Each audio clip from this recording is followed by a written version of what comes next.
Penampakan jin makhluk halus muncul di YouTube. Asli atau rekayasa? Bagaimana dengan keberadaan sekarang jin itu di channel YouTube kok banyak? Lah ya itu, karena jin itu gaib idofi, makanya itu kelihatan. Yang dulunya itu diceritakan goib terus menerus, itu kan bagi mereka yang nggak lihat. Lah kalau sekarang di YouTube dilihat, ya memang begitu. Penampakan jin makhluk halus muncul di YouTube. Asli atau rekayasa? Perlu diketahui, alam jin dengan alam manusia sangat dekat. Bahkan setiap manusia lahir ke dunia akan lahir juga jin bersamanya yang disebut korin. Manusia meninggal, tetapi jin korin tidak mati karena jin memiliki umur yang panjang. Manusia setelah meninggal, maka rohnya dipegang oleh Allah, sedangkan jin korin masih bergentayangan. Itulah sebabnya ada fenomena setelah manusia meninggal, ada penampakan orang tersebut kembali ke rumah. Yang sebenarnya penampakan tersebut adalah jin korin, karena jin korin hafal sekali tindak tanduk manusia tersebut, karena dia selalu mendampingi semasa hidupnya. Allah berfirman dalam surat 51 An-Naziat ayat 56. وَمَا خَلَقْتُ الْجِنَّ وَالْإِنسَ إِلَّا لِيَعْبُدُونَ. Dan aku tidak menciptakan jin dan manusia melainkan supaya mereka menyembahku. Iblis, setan, dan pengikut-pengikutnya dapat melihat manusia dari suatu tempat yang manusia tidak dapat melihat mereka.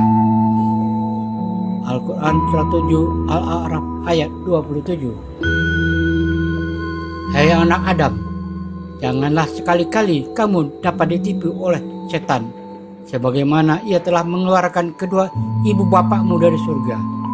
Dia menanggalkan dari keduanya pakaiannya untuk memperlihatkan kepada keduanya auratnya. Sesungguhnya ia dan pengikut-pengikutnya melihat kamu dari suatu tempat yang kamu tidak dapat melihat mereka. Sesungguhnya kami telah menjadikan setan-setan itu pemimpin-pemimpin bagi orang-orang yang tidak beriman. Manusia berada di alam kasar, sedangkan jin berada di alam gaib, alam halus. Namun karena hidupnya berdampingan, maka ada beberapa jin dapat masuk ke alam manusia.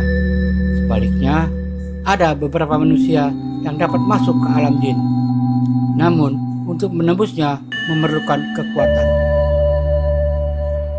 Yang sering muncul biasanya adalah jin jahat yang disebut setan, seperti siluman, genderuwo, kutil anak, pocong, dan sebagainya. Jadi, walaupun jin itu berada di alam gaib dan tidak dapat dilihat oleh kebanyakan manusia, namun ada beberapa orang yang dapat melihat jin, karena kadang-kadang jin itu dapat diterekam oleh kamera, sebagaimana yang ditampilkan dalam video di YouTube. Namun kita memerlukan filter, apakah penampilan jin tersebut asli ataukah hanya rekayasa YouTuber agar menjadi tren.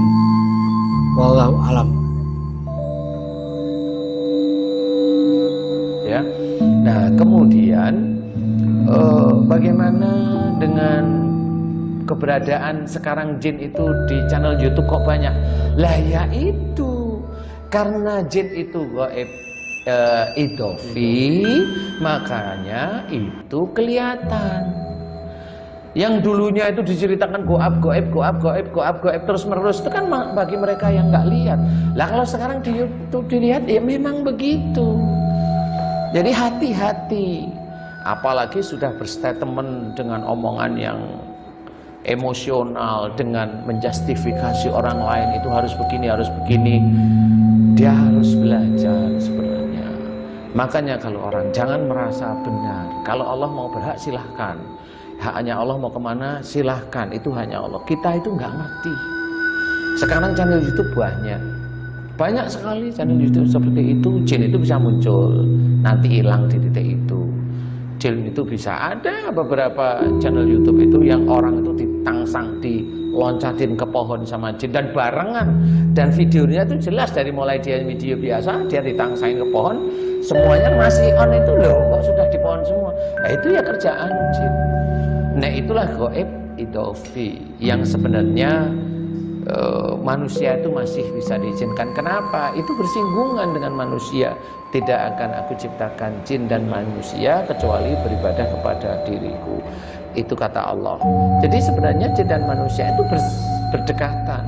Di sini harus diketahui bahwa jin itu memang bisa dia muncul di layar YouTube dan sebagainya. Itu normal menurut saya. Dari dulu saya nggak pernah ini normal itu. Menurut saya normal. Kalaupun malaikat itu muncul normal, tapi tinggal siapa orangnya yang bisa melihat malaikat. Hanya gitu aja kalau saya lihat momennya, oh ini orang ini kayaknya imannya bagus, ya monggo silahkan. Kalau saya protes, enggak saya protes. Kali memang Allah memberikan kepada dia, kali kalau saya. Tidak yang sakaratul maut ya. Ya tanya lah yang sakaratul maut, nggak tahu juga. Oh sakaratul maut kan selesai lah, mau tanya lihat malaikat kagak? Kan ngerti. Iya. Nah, disinilah sebenarnya susahnya kita. Jadi kita harus belajar dewasa, kita belajar untuk untuk memahami bahwa ilmu itu harus dikaji terus menerus.